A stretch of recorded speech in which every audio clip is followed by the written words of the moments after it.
CM Chandrababu అధ్యక్షతన AP cabinet సమావేశమైంది. Amaravati, పోలవరంతో పాటుగా మొత్తం 24 అంశాల ఎజెండాతో కేబినెట్ సమావేశం జరుగుతోంది. అమరావతి రెండో విడత భూసేకరణపై చర్చించనుంది మంత్రి మండలి.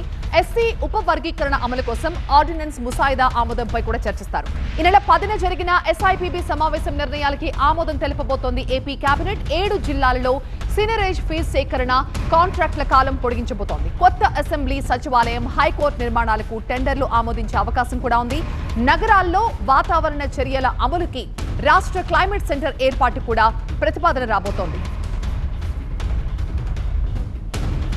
ఏపీ కేబినెట్ తీసుకున్న నిర్ణయాలకు సంబంధించి మా అసోసియేట్ ఎడిటర్ ఈశ్వర్ లైవ్ లో జాయిన్ అవుతున్న మరింత సమాచారంతో.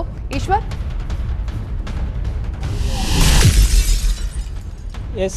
చాలా ఇంక్లూజివ్ అజెండా ఈరోజు క్యాబినెట్లో కనిపిస్తుంది. చాలా కీలకమైన అజెండాగా, రాష్ట్ర అభివృద్ధికి సంబంధించిన అజెండాగా చెప్పాల్సిన అంశం ఉంది. ఇంక్లూజివ్ అజెండాగా ఎందుకు చెప్తున్నామంటే, మొదటగా సోషల్ ఈక్విటీకి సంబంధించి, ఎస్సీ వర్గీకరణకు సంబంధించి ఒక కీలకమైన నిర్ణయాన్ని రాష్ట్ర ప్రభుత్వం తీసుకోబోతోంది. ఎందుకోసమే ఇప్పటివరకు డిఎస్సి నోటిఫికేషన్ని ఎప్పుడు విడుదల చేయాల్సి ఉన్నప్పటికీ కూడా దీనికోసమే ఈ నిర్ణయం కోసం వేచి చూస్తున్నారు. దీనికి సంబంధించి ఇప్పటికే ఏకసభ్య కమిషన్ రాజీవ్ రంజన్ మిశ్రాకి సంబంధించిన ఒక రిపోర్ట్ ఇచ్చింది. అయితే దానికి సంబంధించి నేషనల్ ఎస్సీ కమిషన్కి సంబంధించి కూడా వాళ్ళ సలహాలు తీసుకోవాలని రాష్ట్ర ప్రభుత్వం భావించింది. అమెరికా రిపోర్ట్ వాళ్ళకి పంపించింది. తిరిగి ఈరోజు ఆ రిపోర్ట్ వెనక్కి వచ్చింది. దాని మీద కేబినెట్ చర్చిస్తోంది. ఈరోజు దానికి సంబంధించిన కీలక నిర్ణయం తీసుకుని రేపో ఎల్లుండో ఆర్డినెన్స్ ఇవ్వబోతుంది. ఆ తర్వాత డిఎస్సి నోటిఫికేషన్ కూడా చాలా త్వరగా రాబోతుంది అన్న దాని మీద కూడా ఈరోజు కేబినెట్లో చాలా కీలకమైన చర్చ జరగబోతుంది. అదే సమయంలో ఇండస్ట్రియల్ బూస్ట్కి సంబంధించిన కీలకమైన నిర్ణయాలు ఈరోజు కేబినెట్లో చర్చించబోతున్నారు.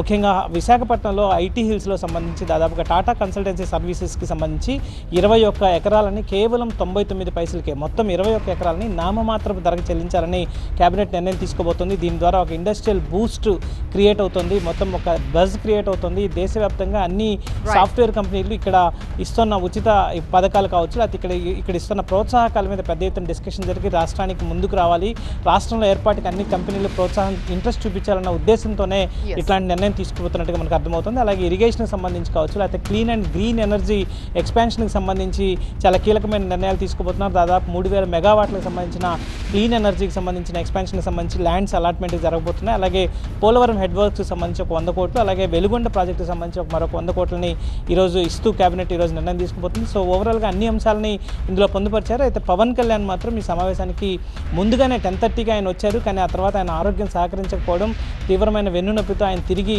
కేబినెట్ ప్రారంభమయ్యేసరికి తిరిగి వెళ్ళిపోయారు. క్యాంప్ కార్యాలయంలో ఆయన ప్రస్తుతం విశ్రాంతి తీసుకుంటున్న నేపథ్యం అయితే కనిపిస్తుంది.